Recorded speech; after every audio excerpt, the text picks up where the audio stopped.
मर्द। क्या होता है एक मर्द? कितना ही खुद बेहाल हो जाए,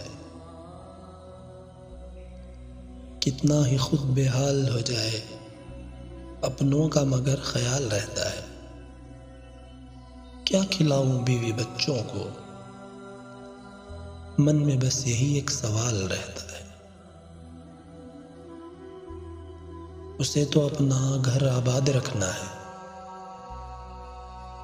उसे तो अपना घर आबाद रखना है, इसी चक्कर में खुद निढाल रहता है। कंधों पे उसके बोझ घराने का, फिक्र में अपनों की वो हर वक्त होता है।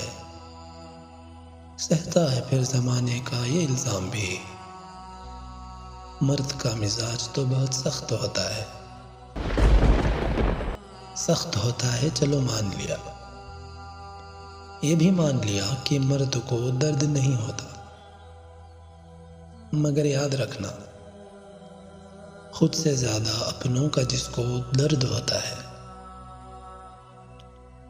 खुद से ज्यादा अपनों का जिसको दर्द होता है, हकीकत में वही असली मर्द होता है।